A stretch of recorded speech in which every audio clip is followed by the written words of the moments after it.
The Gospel of Matthew is a beautiful account of the birth, the life, the death and the resurrection of Jesus, particularly for a Jewish readership, a Jewish audience, presenting Jesus, if you like, as the new Moses and that manifesto on the mount that became known as the Mount of Beatitudes, as the new Torah, the new instruction, the true interpretation of those laws fulfilled by the Spirit, dealing with the inner conflict and bringing about a new creation, alignment with what it is to be human, to love God and love one's neighbour as oneself.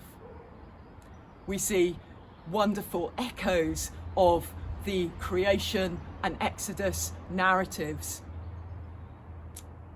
Jesus goes through the waters of death in his baptism and then is presented in the wilderness where he fights with the accuser. He wrestles with the accuser.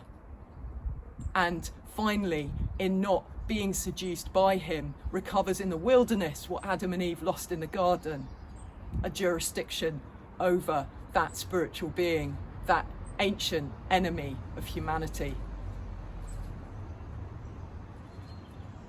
In his birth narratives, we see him go down to Egypt, just as Abraham, Isaac, Jacob, the family originally under Joseph, go down to Egypt and then come back up from Egypt as Moses brings the people of Israel back up from Egypt to the promised land. He fulfills those foreshadowings of the Messiah. There are a number of mountaintop experiences where heaven meets earth, and that manifesto in Matthew 5-7 is, if you like, a heaven on earth way of life.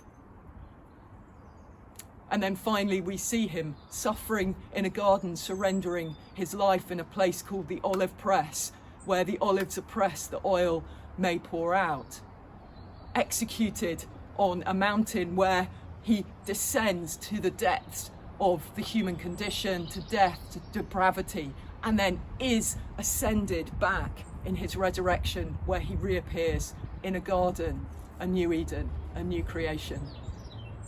This Jesus of Nazareth fulfilled the messianic profile of the Hebrew Bible. He inaugurated a new kingdom, a new kind of kingdom, where God's good governance enables everyone and everything to flourish under his care. And he invites us all to seek first that kingdom and that righteousness, that everything else will be provided for us in abundance in the event of laying down our lives totally and taking up his abundant new creation life.